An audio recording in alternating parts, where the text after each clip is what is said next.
Hi everybody, I just wanted to get back to you all about your June 9th and 10th discussions.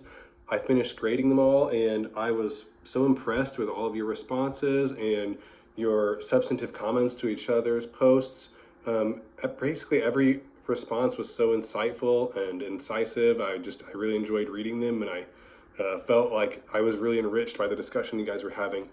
I just want to comment on a couple things. Uh, for those of you who talked about contraceptive pills in your June 9th discussion, for some reason everyone kept referring to the pill as capital T, the capital P pill, like it was its own proper noun, and that gave me a chuckle for some reason. I wanted to remind everybody to make sure you cite a specific reference from the text that you're marshaling evidence from in support of your point. A lot of you made sure to everyone made sure to cite the text from Edgerton, but sometimes you would cite parts of Edgerton, like from the intro, that were just creating the context for the question, but then you didn't cite the part of Edgerton where you were bringing in evidence to support your point. So make sure you do that. I also wanted to comment that understandably a lot of focus was placed on whether the later technology was better or more useful at performing the same task than the previous technology, or whether alternatively the older technology could perform those same tasks, and if it could, whether it did so more or less efficiently. This line of reasoning can produce interesting ideas, and it did for a lot of you, about technological change, but we need to make sure that we don't lose sight of Edgerton's larger point, which is that oftentimes these older, seemingly obsolete or less functional technological solutions remain more popular than the technologies that supposedly supplanted them.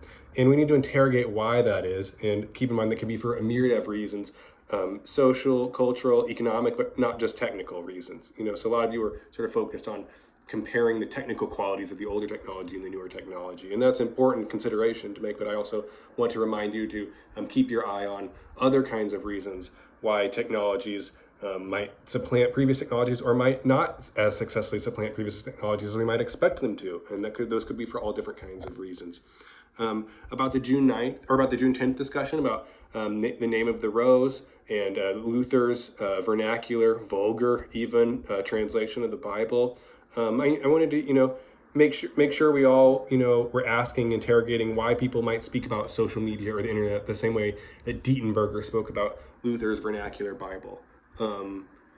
There's this concern that if we democratize access to knowledge, if we open up the door to who can make knowledge and who can claim to have authority over knowledge, then that might open up the realm of knowledge to flaws, to misinformation, to disinformation, to the politicization of the knowledge. People might sculpt the knowledge for their own purposes.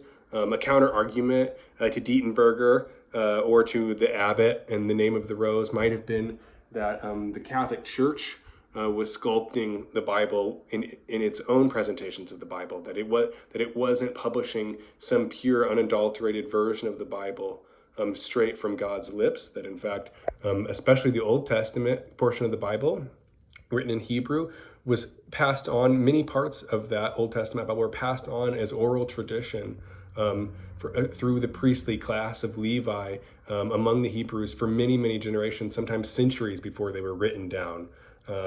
There's also a lot of telephone happening in the New Testament as well. Many of the chroniclers of Jesus' life in the New Testament, all of them, in fact, were not contemporaries of Jesus. They did not live at the same time as Jesus. They were not eyewitnesses, or as we say in the discipline of history, primary sources to Jesus's biography.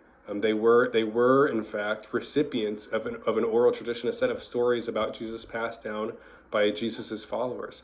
So that Bible, the Latin version of the Bible that the Catholic Church was relying on, is also itself a translation of the Bible, which is written in 3 languages: Hebrew, Greek, and Aramaic. And the Catholic Church at the time is pushing a type of Bible, the Vulgate, that was written in Latin. So itself was a translation, itself was a product of politicized choices that were being made about how to interpret words, about how to translate words, how to give significance to words. And every translation involves choices, and those choices reflect the choosers, always.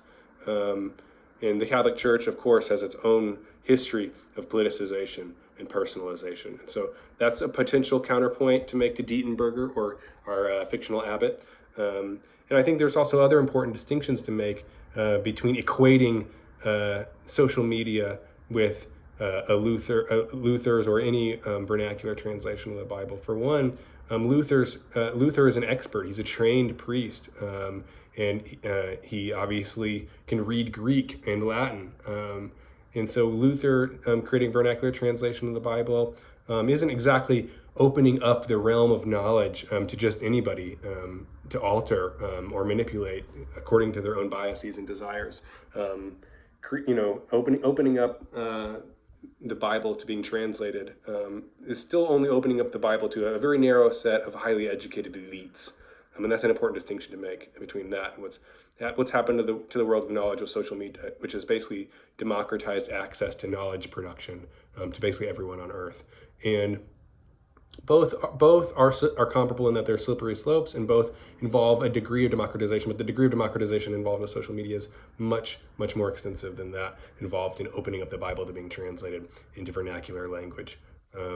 But there are similar questions of power involved, and there are similar questions of epistemology, that is the study of knowledge, how knowledge gets made, verified, and remade involved. And I saw that in your discussion posts, and I was really impressed with the conversations you guys were having about that.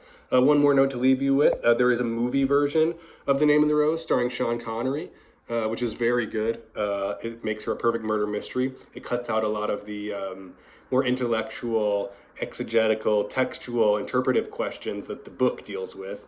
The book is a very heady, highfalutin thing that has Italian and German and Latin in it that it doesn't really bother to translate for you. But it's also kind of fun little mystery, kind of like a puzzle in that way. So if you're interested in reading the book, the entire book, I couldn't recommend it highly enough. But the movie with Sean Connery is very good murder mystery.